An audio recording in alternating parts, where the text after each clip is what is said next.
Hey, folks, you have a cat? Do they have digestive issues? Are they throwing up their food? Or is your cat just one of those very picky cats and in need of an actual diet upgrade? Well, we've all been there, those of us who own cats. You should check out our next sponsor, Smalls. This podcast is sponsored by Smalls. To get 50% off your first order plus free shipping, head to smalls.com and use our promo code MAJORITY. Smalls cat food is protein-packed recipes made with preservative-free ingredients you'd find in your fridge, and it's delivered right to your door. That's why Cats.com named Smalls their best overall cat food. But it's not just healthy. Cats love it. Before my cat passed away, I felt good. Like the last couple of weeks, he had a chance to enjoy it. Meals, and Matt's cat's gone crazy over Smalls. Fiendish whenever I put that stuff down. If you're still not a believer in Smalls, New York Magazine called Smalls the best cat food according to veterinarians.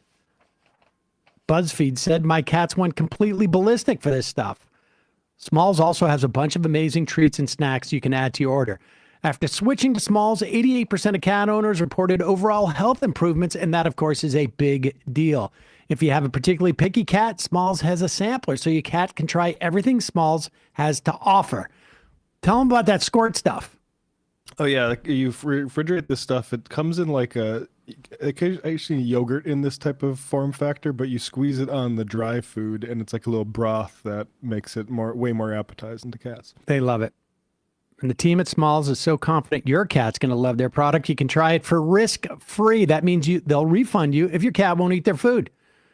What are you waiting for? Give your cat the food they deserve. Head to smalls.com. Use promo code MAJORITY at checkout for 50% off your first order plus free shipping. That's the best offer you're going to find, but you have to use our code MAJORITY for 50% off your first order. One last time, that's promo code MAJORITY, 50% off your first order plus free shipping, smalls.com.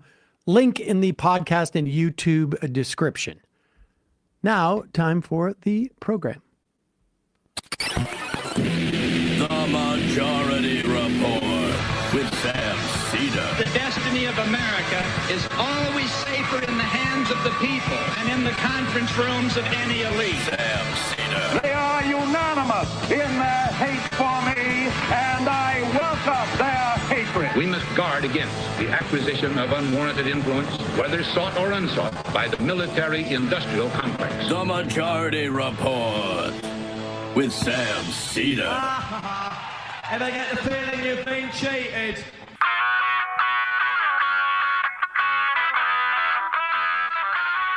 It is Wednesday, March 12th, 2025. My name is Sam Seder. This is the 5-time award-winning Majority Report. We are broadcasting live steps from the industrially ravaged Gowanus Canal in the heartland of America.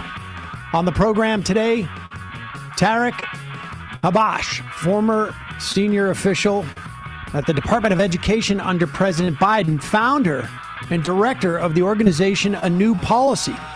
He was one of the Biden administration people who resigned over Biden's Gaza policy.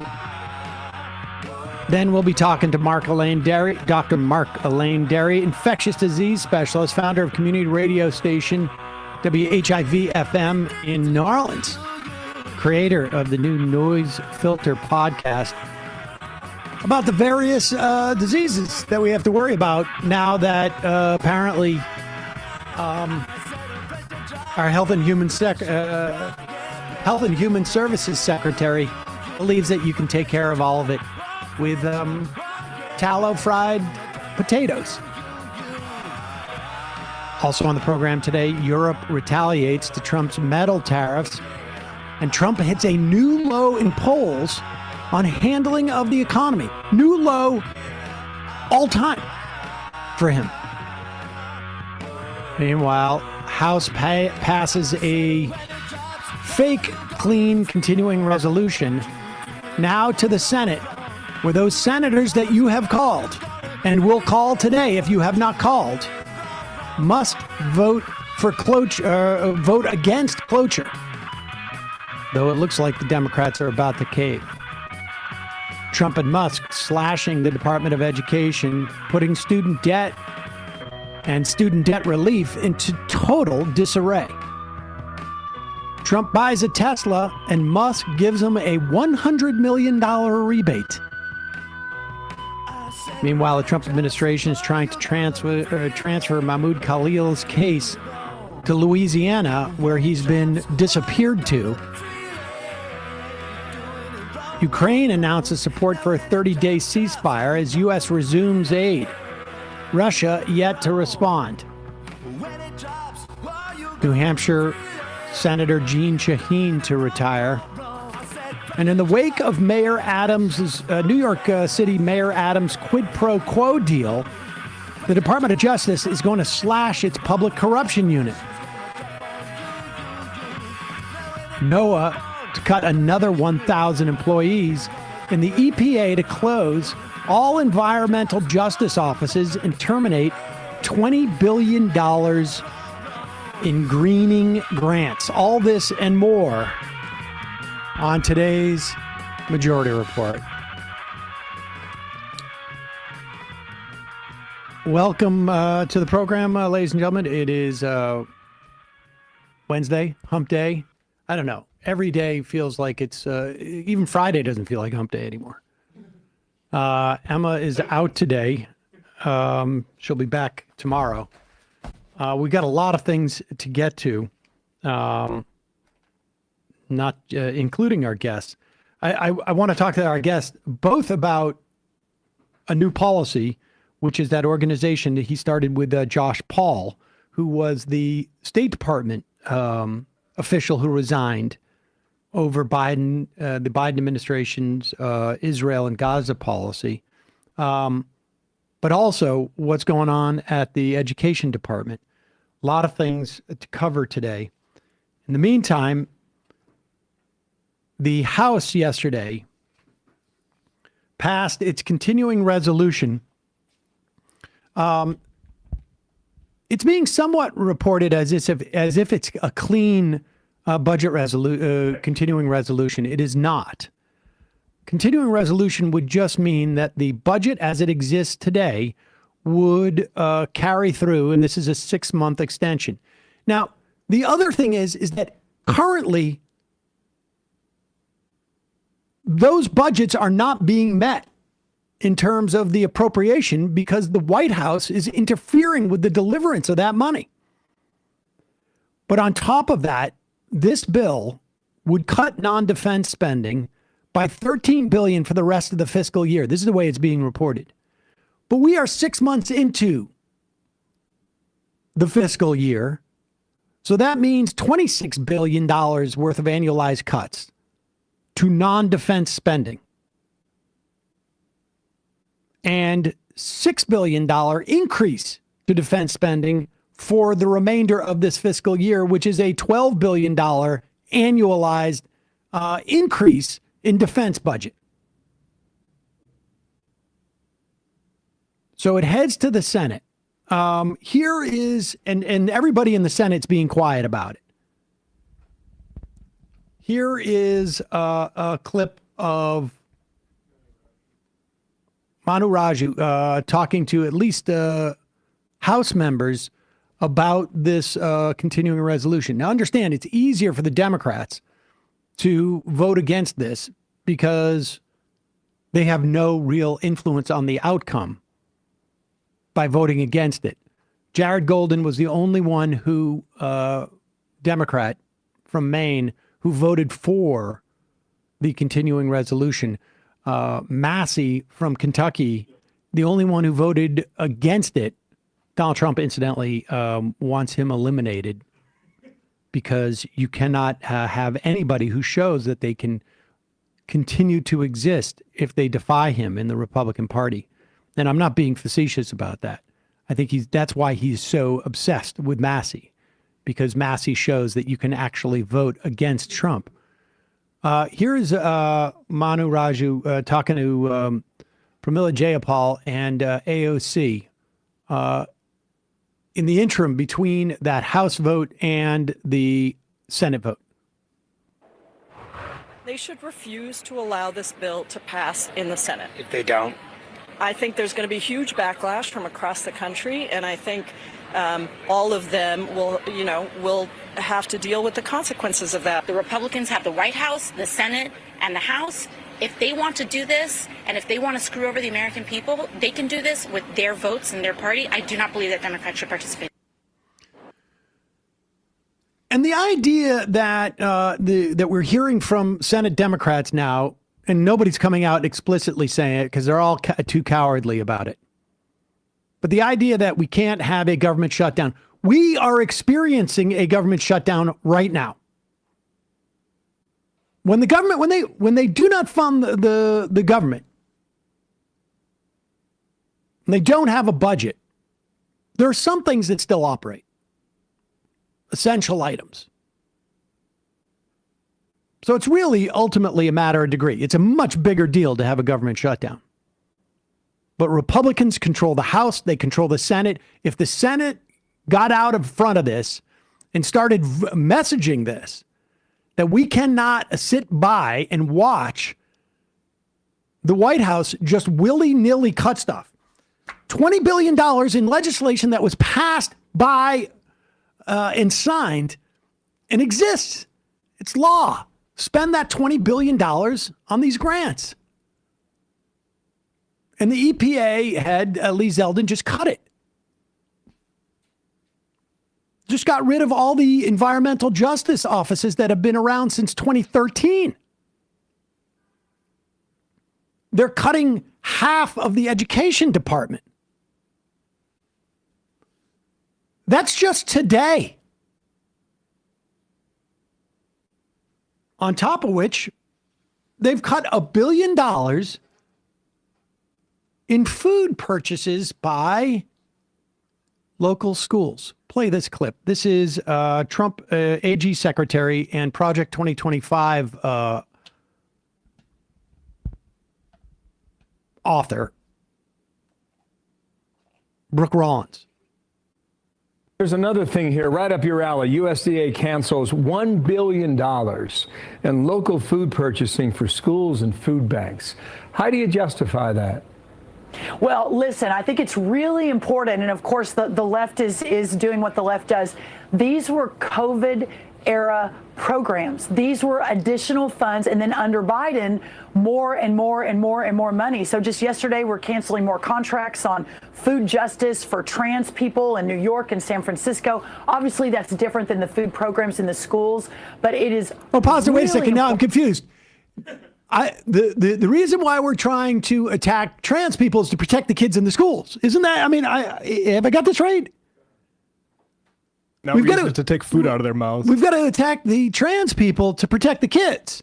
Except for also, what we're also doing is we found that if we eliminate the kids too, then the trans people can't get to them because they're worried about other things. The trans attacks have always been in part an attack on public schools to get people to, like in Texas, for instance, hate their schools or distrust their schools that they like and don't want to be made into charter schools. I mean, I think we could go across the board. The attack on trans people is an attack on government. Yep. Go back just a little bit because she's giving you the justification why they have cut $1 billion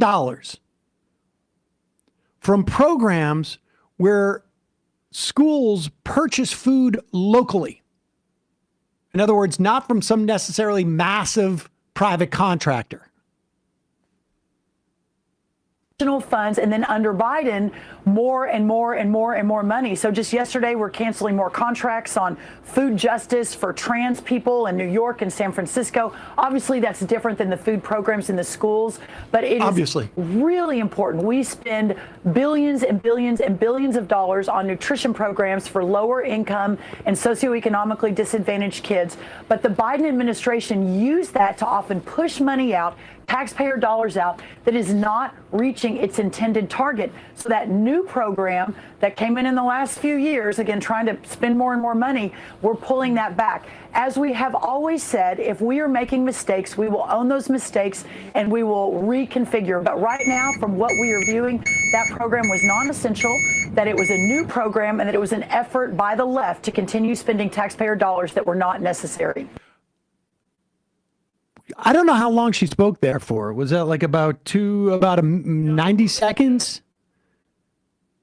And as far as I could tell, not a single justification for canceling that program. She could have been talking about anything. She could have been talking about the program that funds whatever it is, that Trump administration person who does the walkway videos on Instagram in her office. And it would have had the exact same relevance. And at the end, she could say, and if it's a mistake, it's a mistake. We'll fix it. To cut $1 billion from school food funding. And it's not like these schools are going to be like, oh, well, that's all right. We had about 4 or 5 other backup situations to provide food. No, it just means there'll be students who will not get meals. That's it, period. And not only, obviously, is this wrong, but it is completely contrary to the statutes of our country. They don't have a right to willy-nilly cut these things, and the Senate's got to stand up and do something about it. Give me that number again. It is 202. You need to call your Senate offices. And it doesn't look good right now. I'm not going to lie to you. 202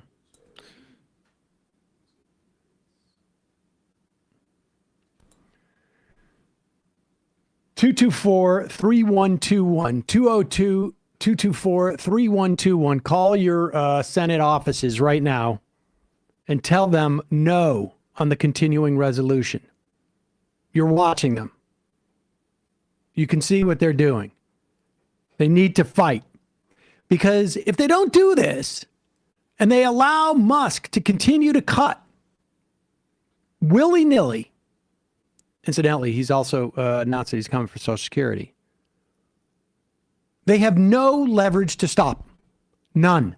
Zero. None. Then they're just going to sit passively by and watch the reconciliation bill pass. They have no leverage. Now, I know this was James Carville's plan. Don't do anything. Just hang out. Watch and see. Don't be stupid. Don't worry about the kids getting their food. The EPA, do you know what's happening at that EPA? I know we got to take a break in a second. Aside from what's going on with NOAA, if the weather's not that important for farmers or for people dealing with storms or fisheries. You don't need to know anything about hurricanes or tornadoes. Oh, I'm sorry. You didn't pay for the app? You didn't pay the subscription for the app on the private service? No tornado warnings for you. EPA plans to close all environmental justice offices. I mean, this is what the right will consider DEI or whatever it is. There are these offices have been open for 3 decades. And what they do is they ease pollution that burdens poor and minority communities, which are frequently located near highways, power plants, industrial plants, and other polluting facilities. Now, the phraseology is a little bit backwards. Because these communities are not located near highways, power plants, industrial plants, and other polluting facilities. Highways, power plants, industrial plants, and other polluting facilities are located towards these communities. And they continue to keep them poor, and they keep them incredibly unhealthy. It's not vice versa. These communities existed, and then because they had no political power, that's where essentially the garbage dump goes, the incinerator goes, the power plant goes, the highway goes. How are you going to stop it? Sorry, you don't have the political power to stop it. Studies have shown that people who live in those communities have higher rates of asthma, heart disease, other health problems compared with the national average. That is not a coincidence.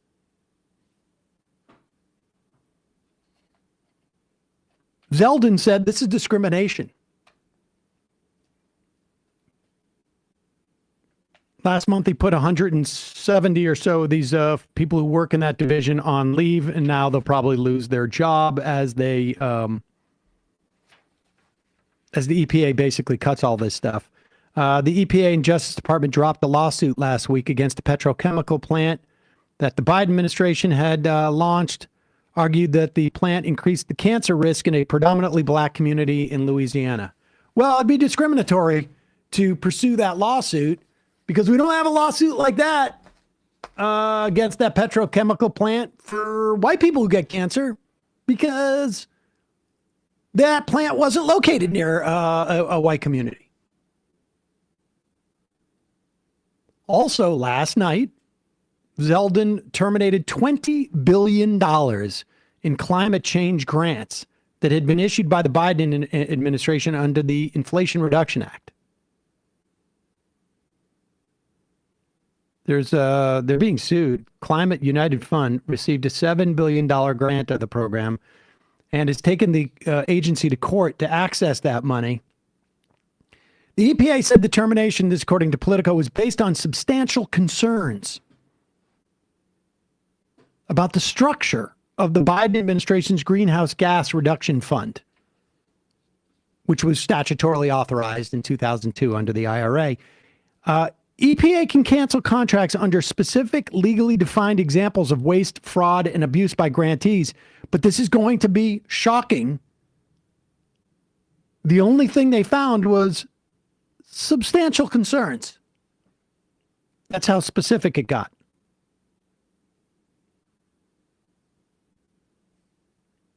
The person noted, this is someone who was discussing anonymously because they don't want to get targeted by the administration. The person noted EPA instead focused its argument on the program's structure and oversight, not on the actions of the grantees. That's going to court, I think, today. The point is the Senate going to be involved in any of this? Are Democratic lawmakers going to be involved in any of this? Or are they just going to sit back and watch the court cases? Because if so, they should all just get podcasts. Because they're not doing anything more than we're doing here. Honestly. In fact, I would argue we do that better. We cover what's going on better. But if they want to get into the podcast business, because it doesn't seem like they're doing anything else.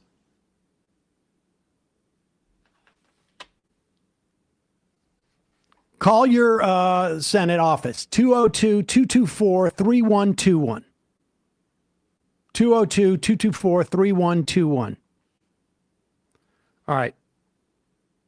Got a couple of sponsors, and then we'll be talking to Tariq Habash, former senior official at the Department of Education under Biden, founder and director of the organization, A New Policy. He resigned from the Biden administration over Gaza. And then later we'll be talking to MarkAlain Dery, doctor of infectious diseases. Somebody asked me the other day, like, why did you, when you were talking about that ad for Nutrafol, why'd you have Nutrafol lying around the office? I've told the story so many times that I think people are bored of it, but maybe not everybody knows it. Several years ago, Nutrafol reached out to us to, this must have been 6 years ago now, 5 years ago, to sponsor the program. And I didn't feel like I was worried about my thinning hair. Michael, I suggested him, hey, man, do you want to try this? He was like, no. So we had a couple of bottles in the office. I started taking it a couple of years ago. And then they came back to us, and I was like, sure, I'll advertise for it. Nutrafol is the #1 dermatologist recommended hair growth supplement brand. It is trusted by over 1.5 million people. One of those is me. You will see thicker, stronger, faster growing hair and less shedding in just 3 to 6 months with Nutrafol. Thinning hair is different for men and women, so a one-size-fits-all approach to hair growth doesn't cut it. Nutrafol has multiple formulas for men and women that are tailored to different life stages, such as postpartum or menopause, and lifestyle factors, such as a plant-based lifestyle, so you can get just what you need. Both Emma and I know separately women who have used Nutrafol and had a lot of success with it. And for me, I have noticed less shedding. And I'm at that age now where it's like I need every little bit of help I can get. But the best part for me, it is physician formulated with 100% drug-free ingredients. Nutrafol supports healthy hair growth from within by targeting key root causes of thinning, stress, which I have, hormones, which I think are they diminished, or I don't know what's happening with my hormones, but they're not great. Aging, I have that. Nutrition, barely. Lifestyle, probably not conducive to anything healthy. And metabolism, which has always been a problem for me. Through whole body health. Start your hair growth journey with Nutrafol. For a limited time, Nutrafol is offering our listeners $10 off your first month subscription and free shipping. When you go to Nutrafol.com, enter the promo code TMR. Find out why over 4,500 healthcare professionals and stylists recommend Nutrafol for healthier hair. Nutrafol.com, spelled Nutrafol.com, promo code TMR. That's Nutrafol.com, promo code TMR. We'll put that in the YouTube and podcast description. And at majority.fm. Also, this has gotten a workout in my house. Saul's been sick. He's been sick now, off and on now, for the past 5 weeks. Sore throat, whatever. It's really the only thing that would allow me to share with him my Manuka honey. Because usually it's just for me. Manuka honey is unlike any other honey you've ever tasted. It is delicious. It is also incredibly good for you. Manuka honey is rich, it's creamy. It is, like I say, the best honey you've ever tasted. Has almost like the consistency of caramel. It's produced by Manukara's master beekeepers in the remote forests of New Zealand.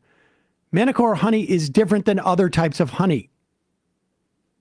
It is from bees that collect nectar from the Manuka tea tree in New Zealand. It has powerful nutrients which support immunity and gut health. The nectar is packed with bioactives, and the honey is produced has 3 times more antioxidants and prebiotics than your average honey, which have a decent amount as well. There's a special antibacterial compound called MGO that also comes from the nectar of the tea tree. Manuka tests, third-party test every single harvest for MGO and makes these results available through their QR system or right on their bottles. It's a game changer. All you need is 1 heaped teaspoon every morning to get the most out of the amazing bioactives in Manuka.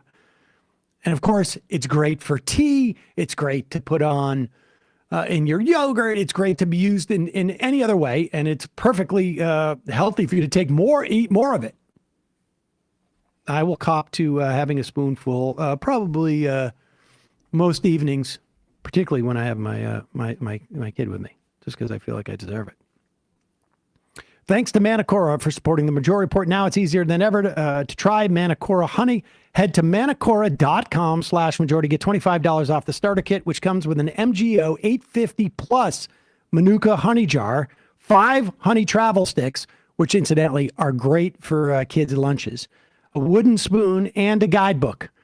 That's Manukara, MANUKORA.com/majority, $25 off your starter kit. We'll put the link in the podcast and YouTube description. Quick break. When we come back, we'll be talking to Tariq Habash, former senior official at the Department of Education under Biden, who left in protest of Biden's Gaza policy and set up the organization with Josh Paul called The New Policy. We'll be right back.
We are back. Sam Seder on the Majority Report. Emma Vigeland out today. Want to welcome to the program Tariq Habash. He is a former senior official at the Department of Education under President Biden. Now founder and director of the organization A New Policy with Josh Paul. Tariq, welcome to the program. You were a former senior official at the Department of Education, but not because Kamala Harris lost the election and Donald Trump came in. You were former while Joe Biden was still president. Tell us why. Yeah, thank you so much for having me, Sam. And that's exactly right. I was at the Department of Education. I was a political appointee, and I was there from the very beginning of the administration, working on federal policy related to racial equity, to higher education, to student debt. And I left in January of 2024 because of the president's policies towards Palestinians in Gaza. As a Palestinian American myself, I felt very deeply the connection with what was happening and how our policies were not only bad for Palestinians in the region, but bad for Americans and bad for American policy. And despite my efforts to communicate that to the White House, through the secretary himself even, it was very clear that the administration had really no willingness to change on those policies. And the reality was there was a political barrier there. There was a political unwillingness to recognize not just the humanity of Palestinians, but what we were doing as being just outside of, American interests and American values. And when, Josh and I started talking about what we were experiencing, him at the State Department, me at Education, it was very clear the political barriers were the fundamental problem. And this is something that spans beyond partisan issues. This is an issue, unfortunately, that Democrats and Republicans have really been poor on for a long time. And I think we recognized in that moment that we needed to build an organization to address the political realities, that we needed American policy to reflect the interests of everyday Americans. And that means not sending billions of dollars of weapons to kill Palestinian children on the other side of the world when, people are starving here at home, when people are suffering from job loss and inflation and housing issues here at home. I think that message was partially communicated through the election, but I think even now we're still seeing a disconnect between the Democratic Party and its base, between the Republican Party and its voters. I think there are millions of Americans that don't feel like they have a political home. And so we wanted to create a new policy to do just that, to build on this movement that we've been seeing for over a year across the country, that is responsive to those facts and realities for everyday Americans. Yeah, I want to, I think just add to what you said that I don't know that the entirety of Harris's loss is a function of that policy, but it certainly, undoubtedly, was a major contributing factor. And recent polling, this is what is fascinating. Donald Trump is not going to be punished by large parts of the Republican Party for his policies towards Gaza and the Palestinians, and the idea that we'll level the place and just put up hotels, and Palestinians will find some other place to live, wherever it is he thinks that they should go. The Republican Party it's not inconsistent with their worldview. Recent polling, I think it was Gallup, came out and showed that really a large majority of Democrats now are of the mind that we need to change our policy towards Israel and the Palestinian people. In fact, they're more sympathetic with the Palestinians than they are with the Israelis. And it has made, I think there was always a slight sort of like tension between certainly the Democratic base and where Democratic politicians were with in terms of Israel and Gaza. Although I have to say Biden went much further than I think that any other Democrat I've seen in allowing Israel free hand. But they're really out of sync now, and it's hard to imagine that this issue is going to have any less salience going forward than it does today for the Democratic Party. And that is very problematic for the Democratic Party. I totally agree. I would argue that it would probably have more salience based on what we're seeing happening here at home. It's hard to imagine it won't. Yeah. The reality is, like, Palestine is, for better or worse, it's the cutting edge issue for American politics today, and not just because of what's happening overseas and what we're allowing to happen. The fact that Trump is now sending billions of dollars more in weapons through emergency orders to the Israeli government, despite there being like a supposed ceasefire. Like the reality of what's happening here at home to American citizens, to legal permanent residents, for speaking out, speaking about their own political perspectives on the issue, on what they believe is just unacceptable for our country, our institutions to be investing in, and to see the type of repression reverberate from the president himself, from the federal government, to see ICE at an individual's doorsteps who is here legally and has not violated any laws, as confirmed by the White House themselves just a couple of days ago. Like, this is an issue that affects every single American, whether or not you believe in Palestinian rights and the humanity of Palestinians. And if you believe in the Constitution, if you believe in American civil liberties, you have to recognize that this is an issue that affects all of us. And if you think that it's just about Palestine now, you're sorely mistaken. It's going to come for every single one of us. This is how authoritarianism works. This is how fascism starts. And unfortunately, that's where we are today. I don't think it's a coincidence that they chose a permanent resident. This is a green card holder, married to an American with a child on the way.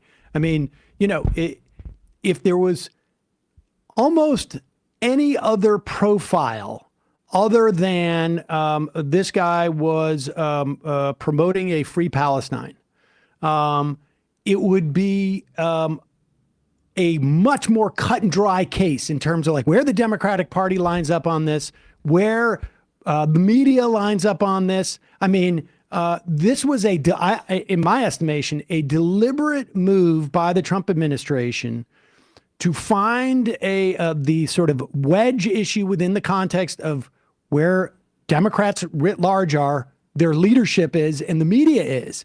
And to build this project of being able to expand their ability to deport people, arrest people. I mean, I don't know if you could say he's arrested because he hasn't been even, as far as I know, charged with a crime. He's just being detained in some way. And I don't know if we have another example of something like this. I don't ever recall a similar example of this type of like vague detention for someone based upon having protests that are aligned in some way. I'm not even sure what that word means. I mean, what has been your perspective on the response by Democratic lawmakers? I have a letter that was sent by, I think it was basically a dozen Congress people. And then I have another letter that was sent by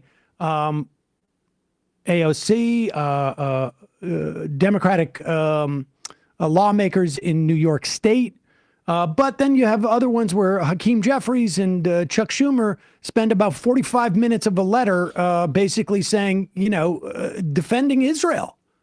Yeah, it's unfortunate that there is not a united front to protect, the First Amendment, to protect the Constitution. I don't think it should be controversial. Democrat, Republican, anyone, if you're elected to higher office, it should be innate that you defend the Constitution and every individual's freedoms that are protected by that document. That should be a non-starter. And so I don't want to just blame Democrats here. I think Republican silence in the face of Trump's increasing authoritarian effort here is really concerning. Republicans need to be standing out as well. But the fact that Democrats as an opposition party can't even in a unified voice take a step and say, it does not matter, this is unacceptable, this is unconstitutional, this is un-American, that's concerning. And the fact that you have leaders of, the Senate congressional delegation, the House Majority Leader effectively engaging in anti-Palestinian rhetoric prior to just defending the First Amendment, that's really concerning. That does not bode well for where we are as Americans. And I hope things change. We do have a lot of leaders who have been very vocal and have not qualified, their defense of the Constitution. I think Senator Chris Murphy was very, very direct. I think there's a lot of hope there. And I think that a lot of members of Congress can take cues from some of those leaders. We're going to play that clip a little later in the program. So what is, before we pivot to what's happening at the DOE, the objective of a new policy, the organization that you have started with Josh Paul, what is tactically, strategically, what are the objectives? Because it seems like, I mean, I know if it's a nonpartisan organization, but the Democratic Party seems to be the lowest of hanging fruit in terms of like change, but it really is. They're really boxed in, those leaders. It seems to me that some of these elected leaders are really boxed in. And at one point, they've got to decide, we're not going to allow AIPAC and DMFI with basically Republican money to come and start to dictate where the direction of the party is.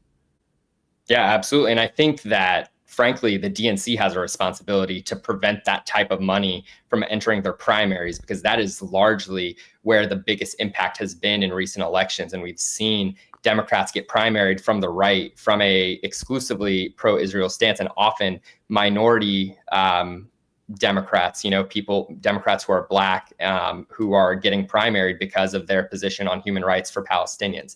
And you're right. I think what we are doing with a new policy is recognizing that there are political barriers that just exist that should not be there.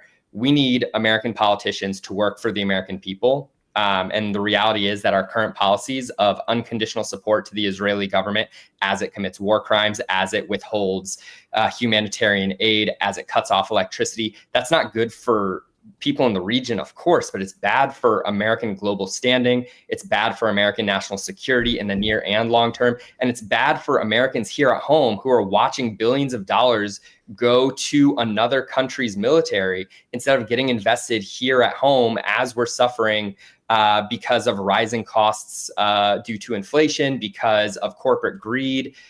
There's no effort by Donald Trump and his administration to actually address the real problems that Americans are facing. And I think what we are trying to communicate is his willingness to allow AIPAC to write his talking points ultimately undermines American credibility and his credibility as a president who purportedly cares about the interests of everyday Americans. You don't get to say, oh, we are cutting off investments in other countries and all these like programs and aid except for Israel. Like that is really what he is doing. He is fast tracking billions of dollars of 2,000-pound bombs instead of just making sure that Americans here at home are feeling less pain because of the natural disasters that they've experienced over the last 6 months. That's not American. It's not good for anyone.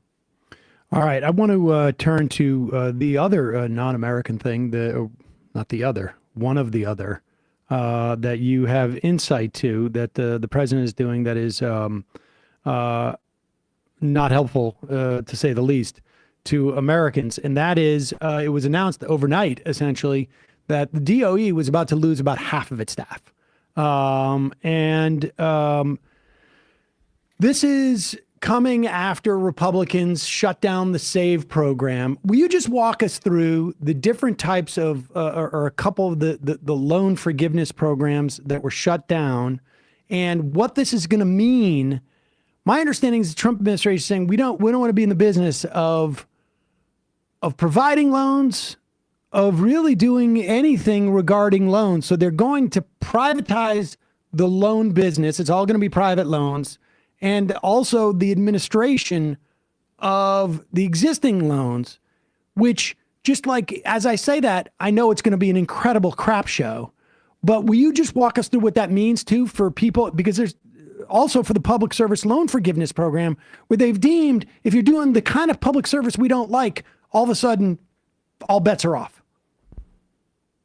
Donald Trump is weaponizing the entire federal government against vulnerable people, and that includes students, plain and simple. What he is doing to every aspect of the Department of Education shows that he's not actually interested in education at all. He's not interested in its core mission. The Department of Education was founded as a civil rights agency in the midst of schools and colleges not wanting to desegregate. This is like the purpose of the Department of Education primarily is to provide equal opportunity to all Americans to access a high quality education. That's what we have always done since its inception. And let me just add, I just got to say this, the prototype of this came in Reconstruction, when in fact the Department of Education was to make sure that in fact freed slaves had the ability to become full citizens. I mean, education in this country has always been a function of making sure that there was equal education.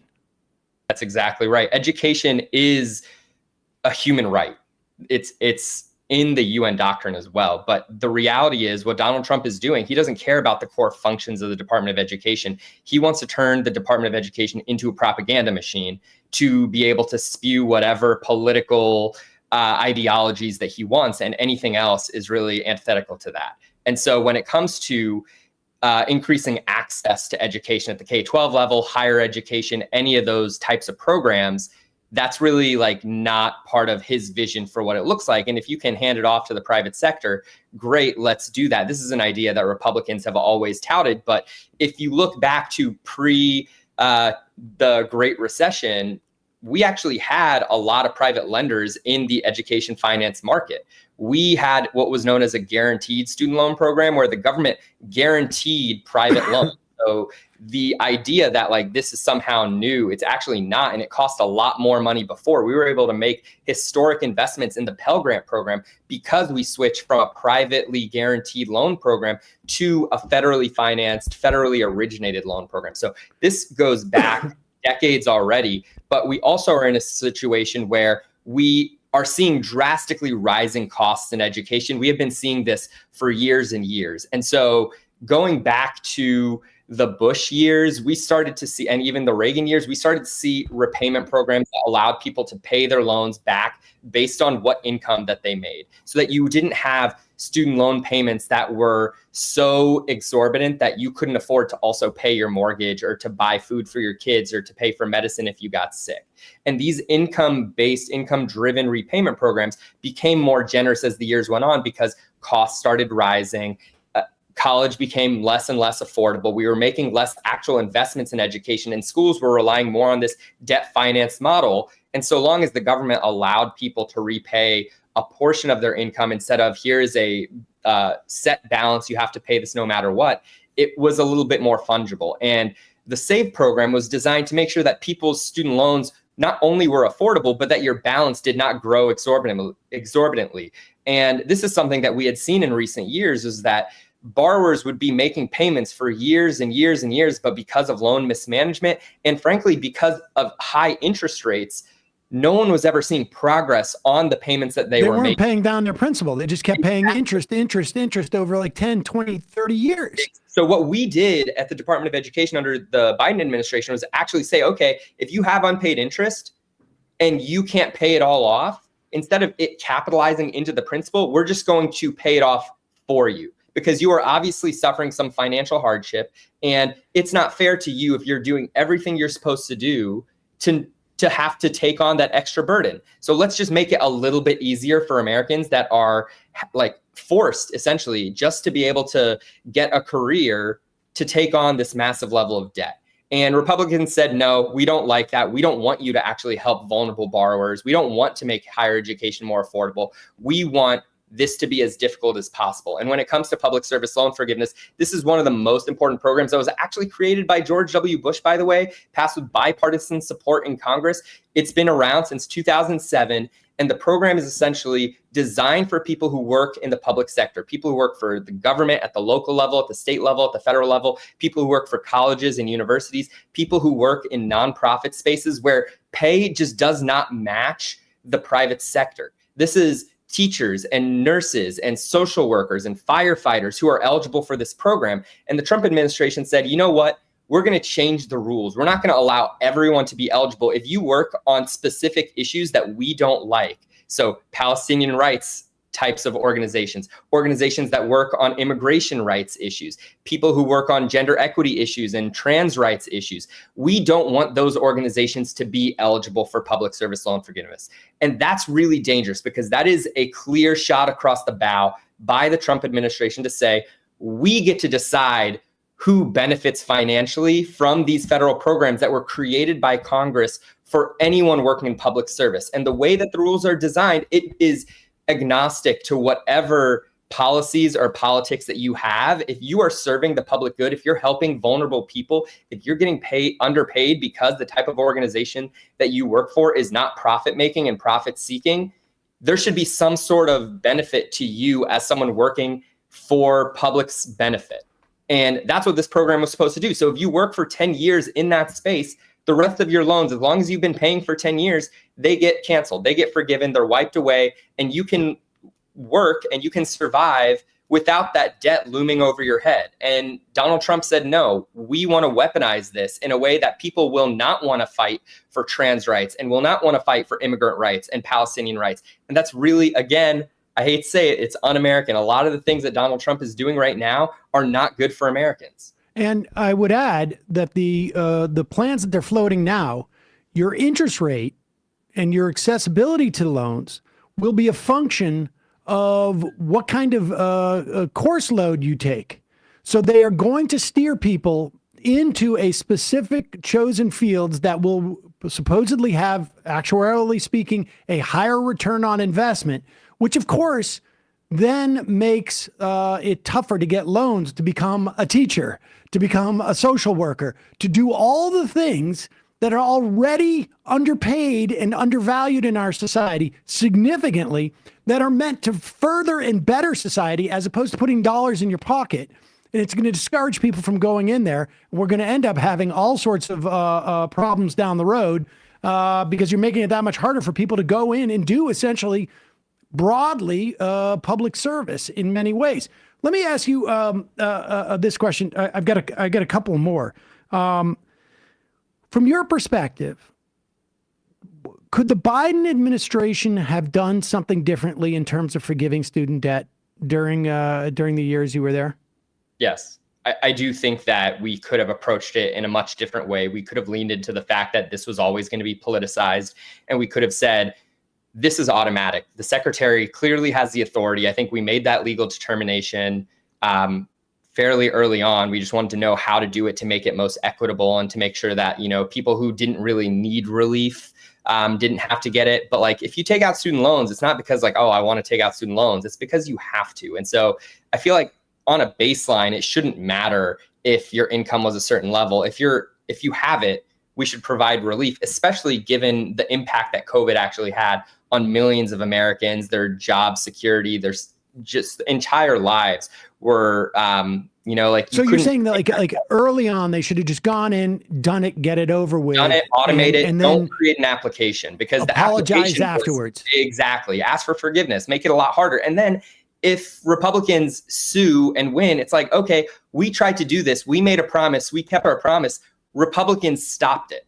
Like, you can say it in the way, we can still make that point right now. But the reality is that like, we could have been more aggressive. And what Donald Trump is doing is exactly, by the way, that, but he's doing more the opposite, clearly illegal stuff in a politicized way. And he's saying, I'm king, I get to do whatever I want. It doesn't mean that it's true. It doesn't mean that all of it will hold up. But Democrats and the Biden administration was not willing to do what was necessary to make sure that vulnerable borrowers were getting relief that they needed and deserved and were eligible for. Yeah, I mean, they're broadly, this is all a perfect illustration of the Republicans doing essentially, and then cleaning up the mess afterwards, as it were. In terms of the cuts to the DOE, do you know anything about special education? Will you just tell people what the DOE does in terms of special education, special needs, children who have learning challenges? Or atypical, neuroatypical, or have other atypical qualities that make it difficult to get an education. How does the DOE help with that? Department of Education helps tremendously on so many of those fronts.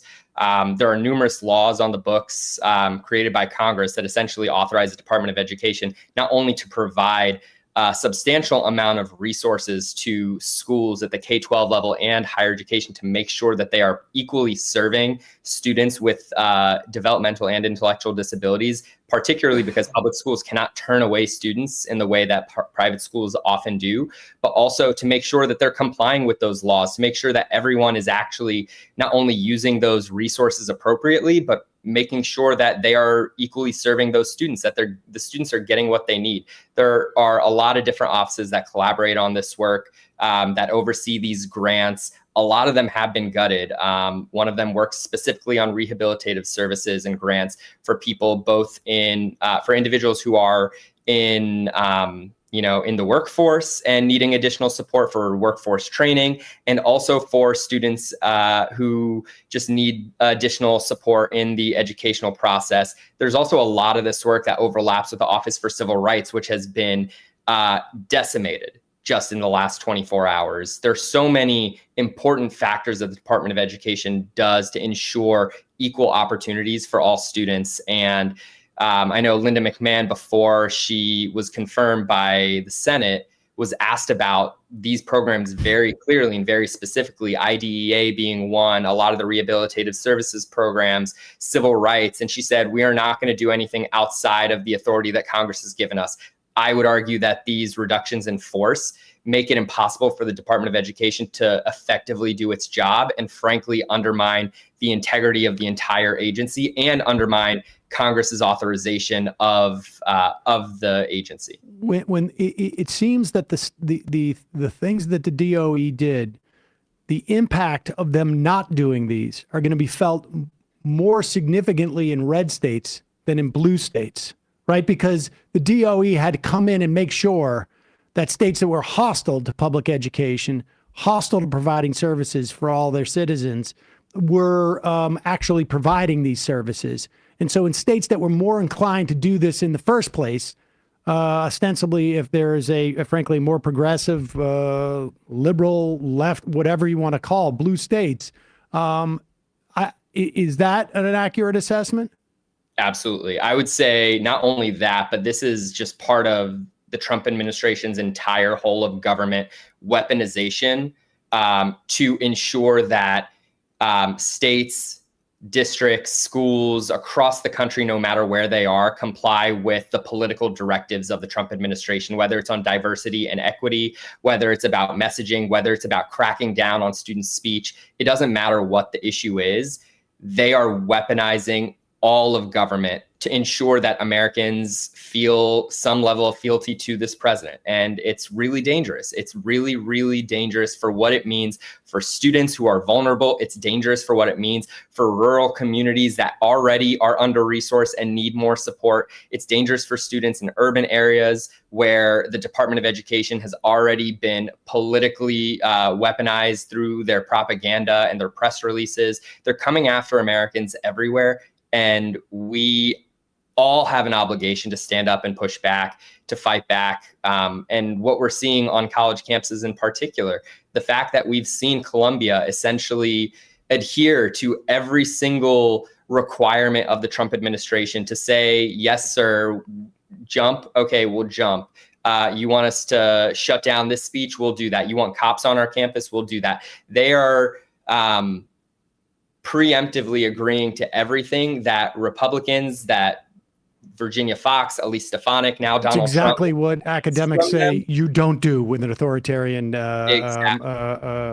leadership. All right, lastly, let me ask you one question, a question that probably won't be more relevant for, frankly, 3 or 4 years.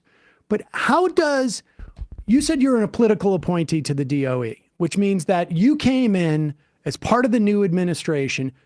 I don't think, my guess is that you have a personal relationship with Joe Biden, that you probably never met him. How does that happen? Like, you know, like I've tried to articulate in the past that you're not electing a president. You're electing people, I don't know, who are in, you know, way out in the co-centric circles from the presidency, but they know people who you're going to want to be in these offices, as opposed to who Donald Trump knows people who wants to be. Like, how did you get that job? Great question. I worked in higher education policy, student loan policy for over a decade. I also worked in Democratic politics for a long time. And because of my experience, the relationships that I had, my expertise, the campaign, actually numerous campaigns during the primaries asked me to help support on policy items related to student loans and racial equity. I happily obliged. When Biden was the presumptive nominee, they were putting together what are called like policy committees. And I was asked to help support the drafting and organizing of a lot of those policy ideas to help, hand off something to the transition if Joe Biden was elected. That's what happened. And then eventually, because of, the work that I did, because of the work I had historically done, I got a call from the transition to interview and, took the call to service. I think for me, it was about serving the American people. It was about enacting an agenda that was focused on providing equal opportunity and improving educational opportunity for millions of Americans. It was something that I cared about really deeply. It wasn't a job that I, this is just like another job, check the box. Like I cared about it. I worked tirelessly to support a vision that was inclusive for all Americans. And I didn't take publicly resigning lightly because of an issue that I didn't get to work on directly. But as I said, Palestine is a cutting edge issue. And it was very clear the dissonance that students across America were already feeling in the early days and weeks of the president's unwillingness to pull back or use any sort of leverage with Netanyahu and the Israeli regime. And for me, it felt like an inevitability. If we weren't going to actually equally protect students on college campuses, if there was no way that I could make college campuses safer for students that look like me, I had no business representing the administration. Tariq Habash, former senior official at the Department of Education under Biden, founder and director of the organization New Policy. We will put a link to a New Policy. Thanks so much for your time today. Really appreciate it. Thanks, Sam. All right, quick break. We'll come back with Dr. MarkAlain Dery, infectious disease specialist, to talk about measles and TB and all the fun stuff. We'll be right back.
We are back. Sam Seder on the Majority Report. Emma Vigeland out today. Want to welcome back to the program Dr. MarkAlain Dery, infectious disease specialist, founder of community radio station 102.3 WHIV-FM in Nolens, and creator of the NoiseFilter podcast.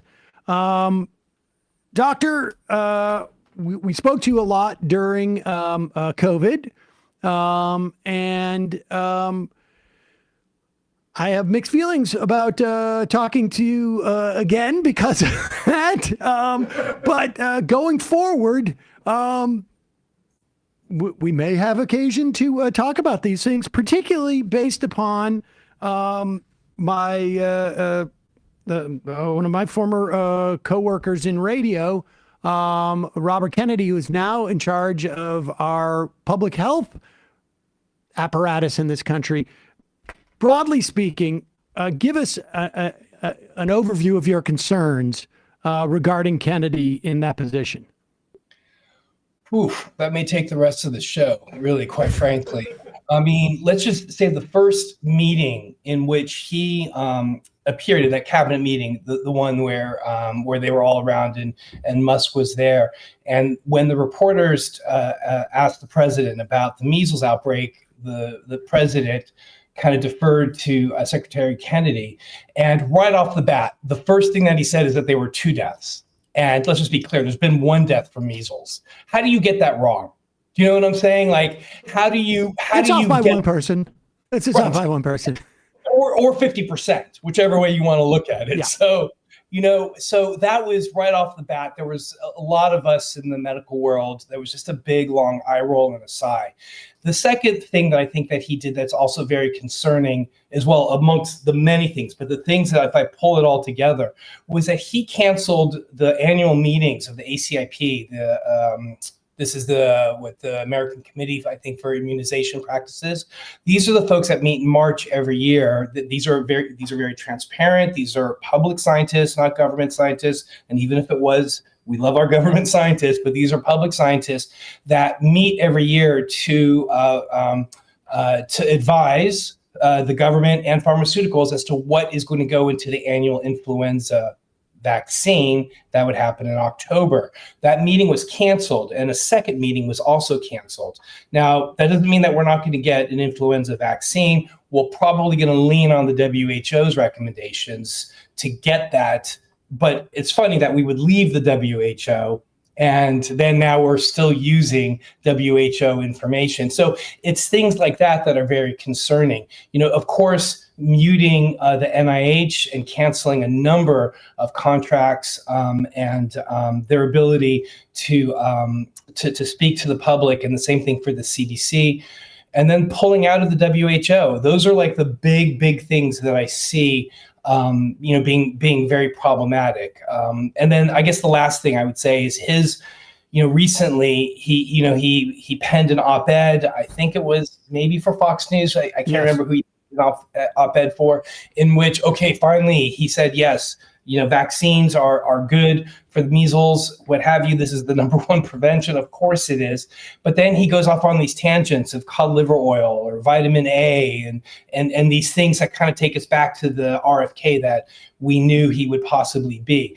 Now, vitamin A in countries that have chronic vitamin A deficiency in the setting of measles, yes, that's good. We don't have vitamin A deficiency in this country. So when you're talking about vitamin A, people may, kind of the same thing they did with hydroxychloroquine. They may use that as a substitute for what the best thing to do to prevent measles is actually the vaccine. And even in the setting of a epidemic like we're seeing right now, people who are unvaccinated can still go and get a measles vaccine and still be protected within a couple of days. So it's just a lot of confusing information. And I think we're going to see, I think I'm going to be on this show more often. I think I'm going to be making these visits more often because we are going to, one of the things, like you said in the intro, was the NoiseFilter podcast, which we did during COVID, during the pandemic.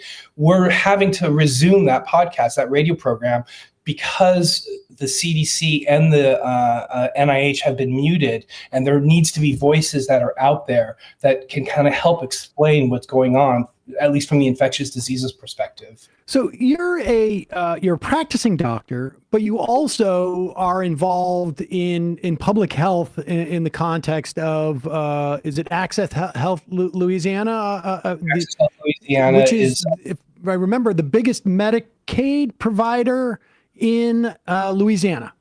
In Louisiana, yeah, go ahead. Will you just, so the people understand this, will you describe the difference between practicing medicine, not the actual application of it, but the sort of the conceptual difference between being a medical practitioner and public health? Like these are not the same things per se, right? And will you explain that conceptual difference? Because that's important, I think, when we talk about Kennedy saying, at Fox News, writing down, and who reads anymore,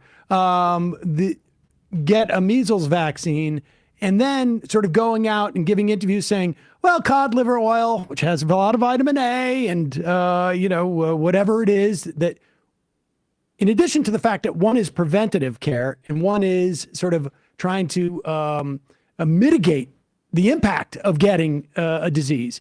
But will you talk about just sort of like broad strokes, that difference between practicing medicine and public health as a concept? Yeah, I mean, I could say it in one sentence. When you're practicing medicine, like I'm at work today, I'm at the hospital. This is where, the last couple of years, this is where my practice has kind of evolved into. I am seeing one patient, one person at a time. When I'm practicing public health, I am reaching tens, 20s, hundreds, thousands of people. And when I was doing radio, literally tens of thousands of people all at the same time. So as public health practitioners, we are quite literally impacting the public's health versus as a physician, as soon as I'm done here and I continue with my rounds, I'm seeing one patient at a time. And the work that I'm doing is impacting that one person at a time. But conceptually speaking, when you're talking about public health, you're weighing risks in a slightly different way, right? Are you not? Okay, would you just walk us through that? Because there is no medication that is 100% safe. I mean, there's nothing you can say that about. And as a individual practitioner, you make an assessment on an individual basis that may deviate from broad strokes what is good for public health policy. But public health policy the health is not of the individuals in society, but rather society as a whole. Yeah, I mean, 100%. I mean, let me give you an example of what's happening here in the state. In fact, I had an op-ed that just that ran yesterday in our local paper here, The Advocate, and the op-ed was in response to the health commissioner, the state health commissioner, and the state health commissioner. And in fact, it was timed right after RFK was confirmed, like minutes after they were confirmed. A planned letter was sent to the Louisiana Department of Public Health, in which the state commissioner was telling the Louisiana Department of Public Health to stop all mass vaccination programs and to stop promotion of all seasonal vaccines. So the idea, again, is to stop, to stop the communication. And in my letter to the editor that was published yesterday, I talked about the example, and I think I came on here and I talked about it a bit a couple years ago when we were seeing Mpox. And we had a we had an Mpox outbreak here in New Orleans that happened in the summer of 2022. It was in August of 2022. That's important because at the end of August, early September, we have what's referred to here locally, colloquially as Gay Mardi Gras, which is called Decadence Weekend. And Decadence, this is where you were going to see lots of LGBT community coming together. And at the time, Mpox, and it still mostly is mostly transmitted, mostly not exclusively, but mostly transmitted amongst men who have sex with men in a sexual contact. And so we were incredibly concerned that we would see a large outbreak of Mpox as a result of Decadence Weekend happening here in New Orleans.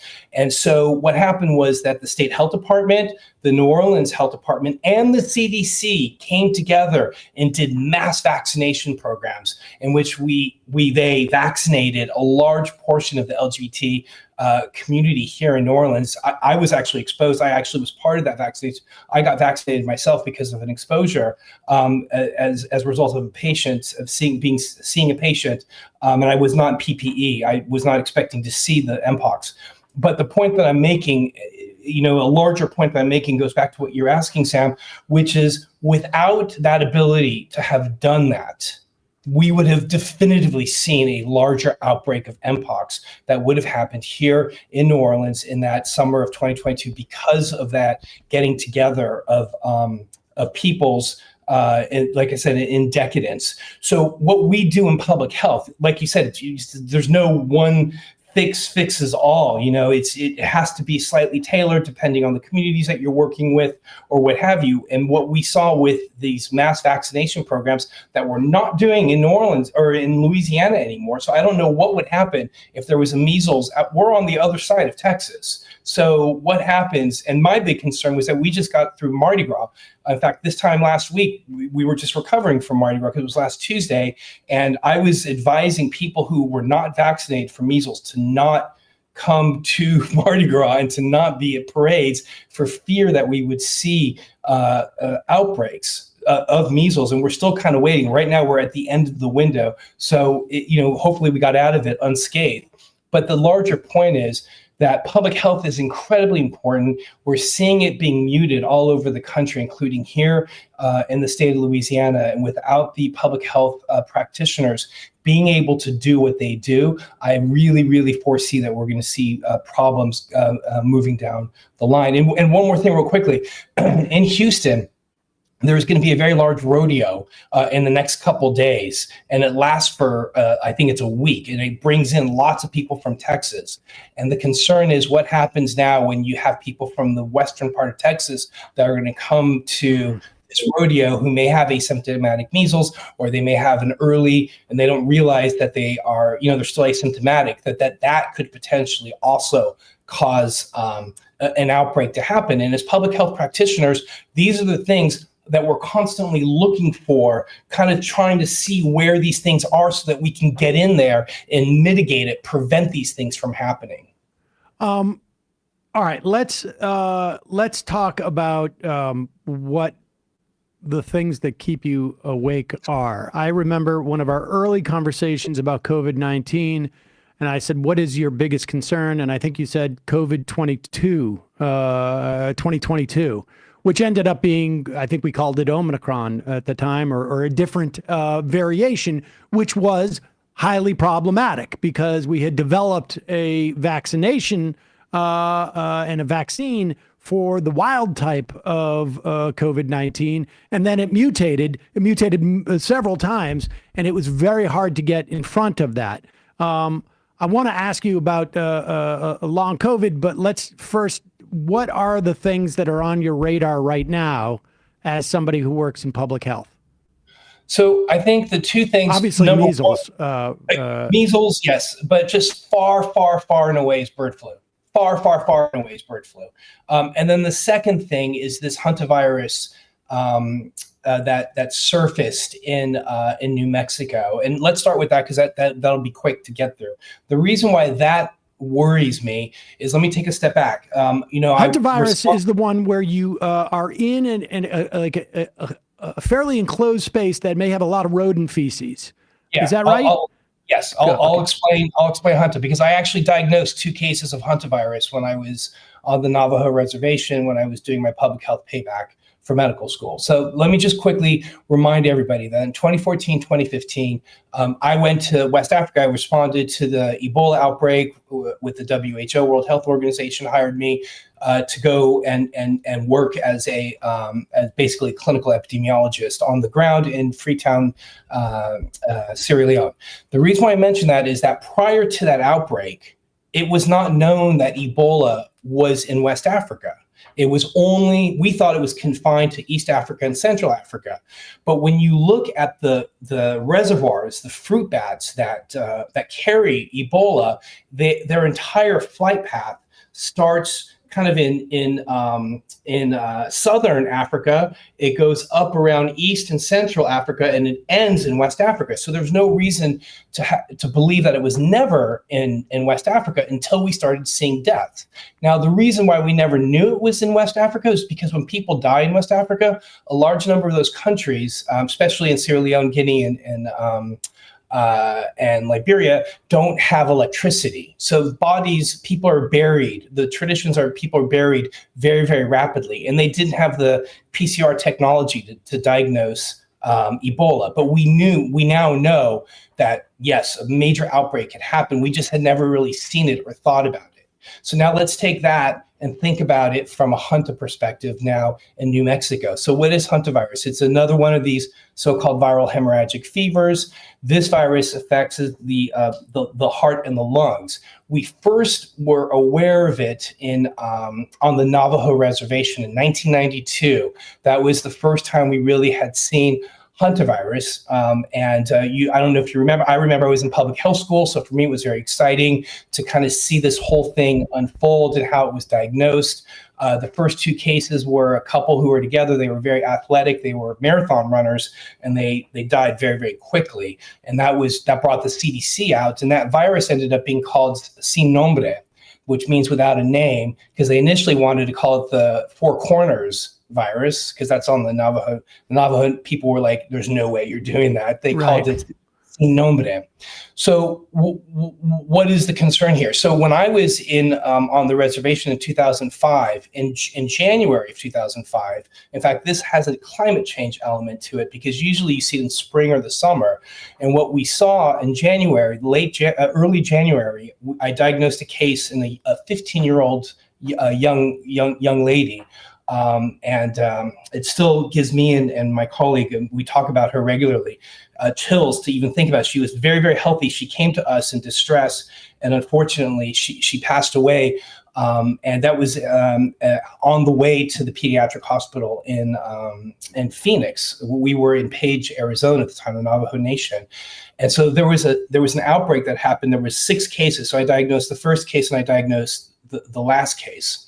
And this is a very rapidly progressing virus. So what happened? So Gene Hackman's wife died, right? And of course, Gene Hackman died, right? So as a result of their kind of unusual deaths, they did very intensive autopsies to determine what it was that they died from. And they likely found the virus in her lungs. And so what is of concern for me is that it could be that we're seeing more hantavirus. I don't know, but just using that same Ebola, kind of what we learned from the Ebola perspective, that what we're possibly seeing with hantavirus is that maybe there are more cases of hantavirus that never have been diagnosed. It could be that an elderly person goes to the ER, they may have a bilateral pneumonia on both sides, and then it just consumes them rapidly because we don't really do autopsies anymore. And then nobody thinks about hantavirus because usually you see it in the setting of a pandemic. And interestingly enough, like you said, the reason why we see it on the Navajo Nation is that the traditional Navajo still live in things that are called hogans. And hogans are kind of the traditional Navajo living dwellings, if you will. No electricity, no really running water. Oftentimes the ground is the dirt ground of the desert.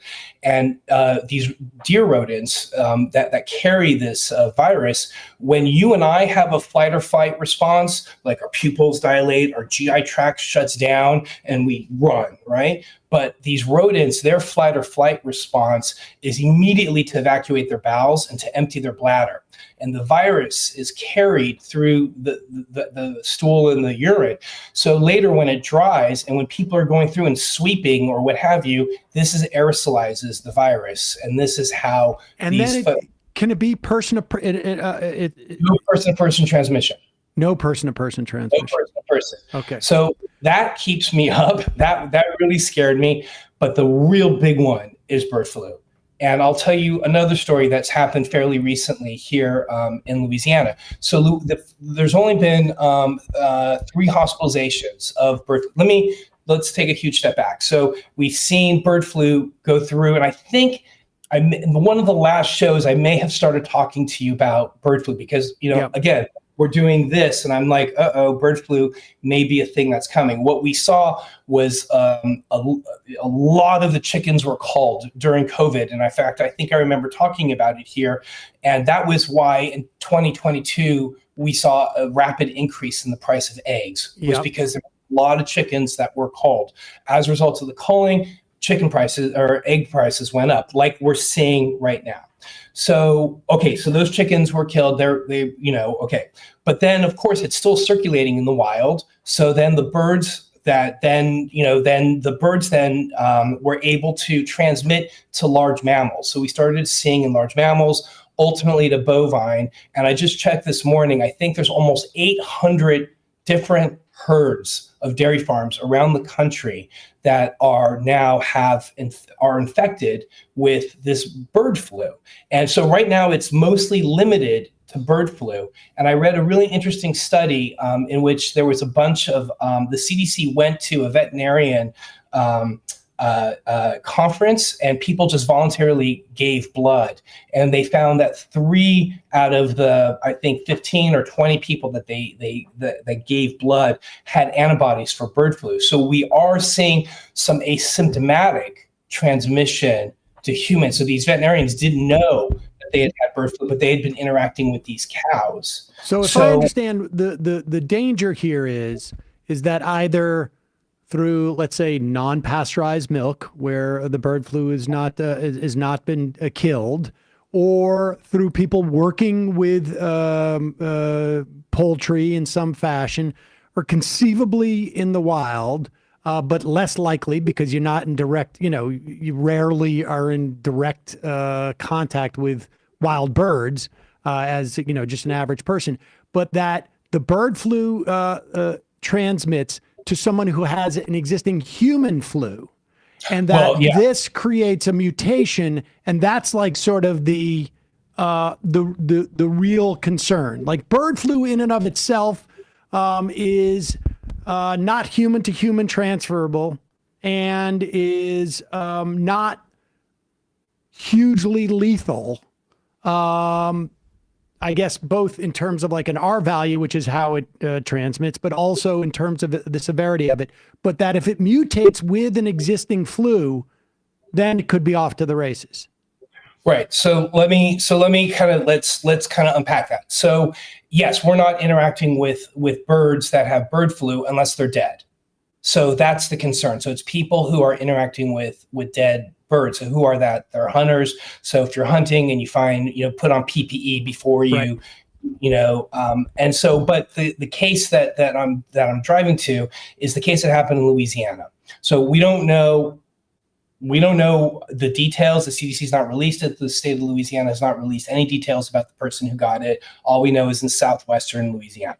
So this was a person who interacted with a dead bird in his or her backyard, in their backyard, and got the flu, bird flu, was very, very, very sick, was in the intensive care unit, and then ultimately died.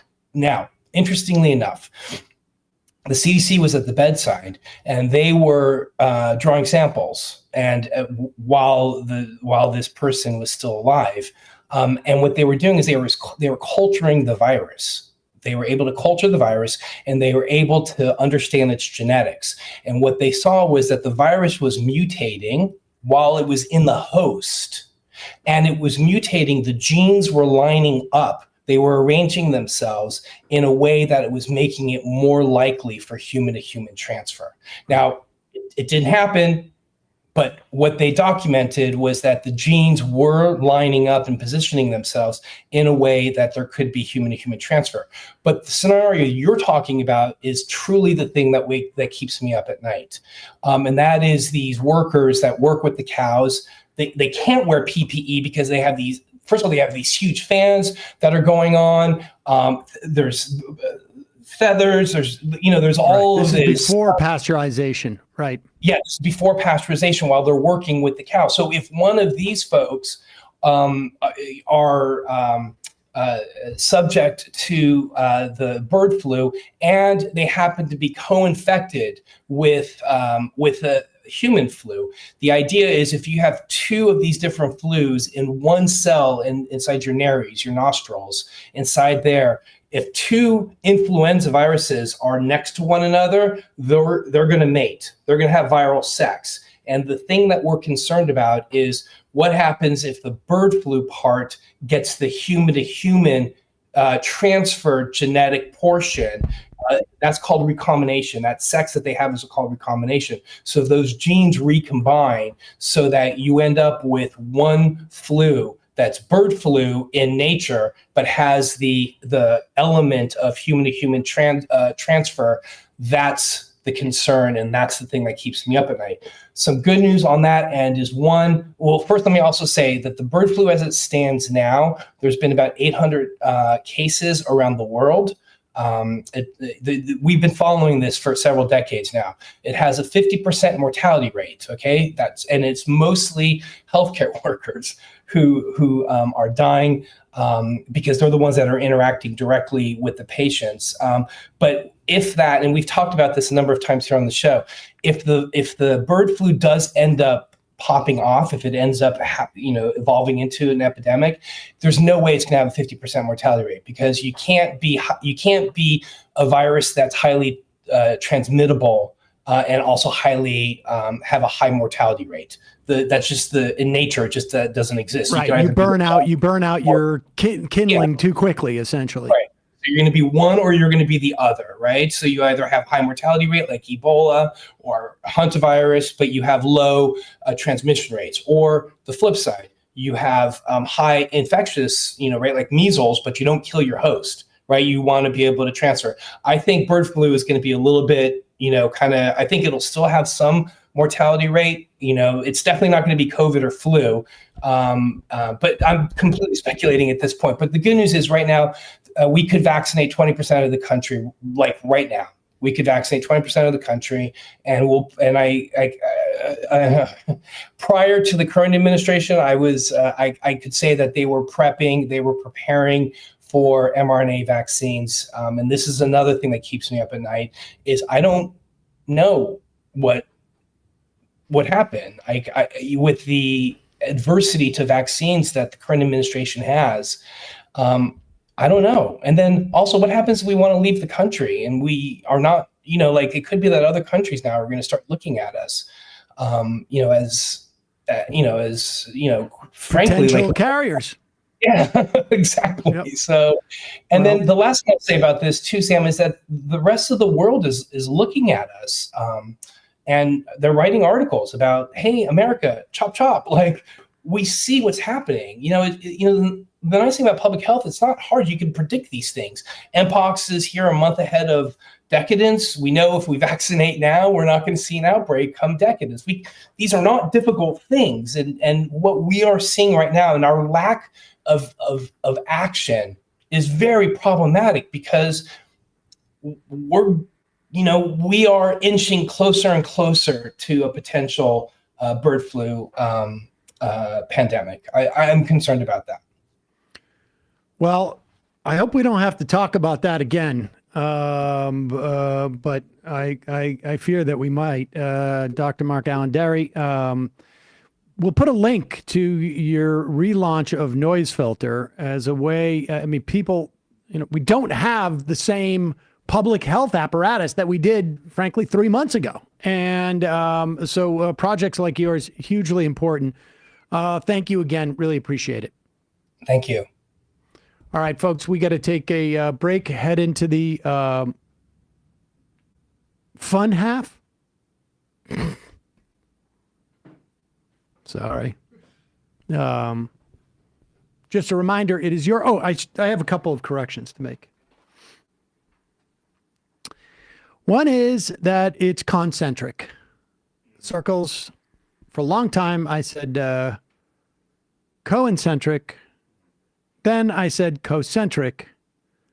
but the real term is concentric circles. Now, I would say there's a very good chance I will not get that right next time I did it, because I've been saying concentric circles probably for 40 years. Yeah.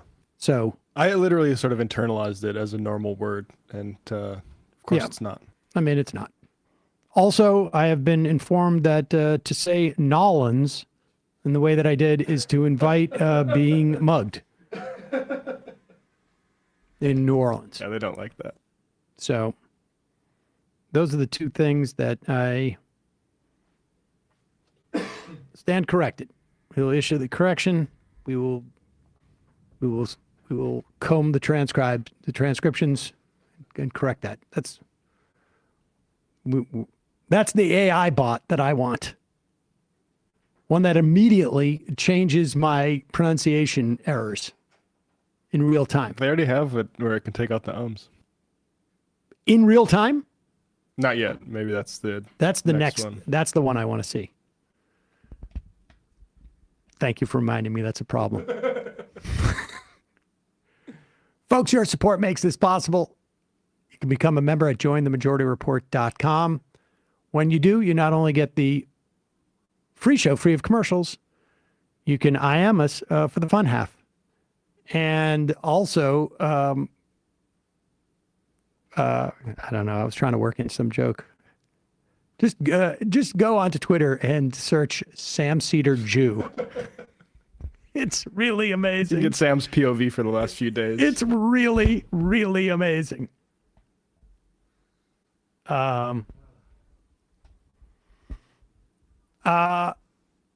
Also, don't forget justcoffee.coop, fair trade coffee, hot chocolate. Use your coupon code majority, get 10% off. ESVN on hiatus, and Matt, Left Reckoning. Left Reckoning last night, we had Carl Bayer on talking about the Mahmoud Khalil stuff and Ukraine, Russia, and then Terrence Ray of the Trillbillies on talking about Red and Blue America, and why it's not maybe the most helpful. He goes into like the history of like Thomas Frank and different sort of ways of looking at it. So a really interesting piece in The Nation by Terrence. So check that out. Patreon.com/Left Reckoning. See you in the fun half. You are in for it. All right, folks, 646-257-3920. See you in the fun half. Are you ready?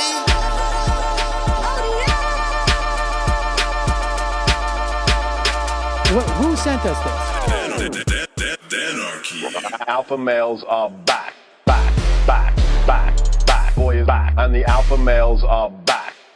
Just as delicious as you could imagine. The alpha males are back. Boy is back. And the alpha males are back. Just wanna degrade the white man. Alpha males are back. I take all of it in my throat. Alpha males are back. Snowflake says what? The alpha males are back. You are a madman. And the alpha males are back. Oh no, Sam Seder! What a fucking nightmare! Bring back DJ Dinner. Yeah, or a couple of them, just put them in rotation. DJ Dinner. Well, the problem with those is they're like 45 seconds long, so I don't know if they're enough of a break. That's fucking nonsense. You see white people doing drugs that look worse than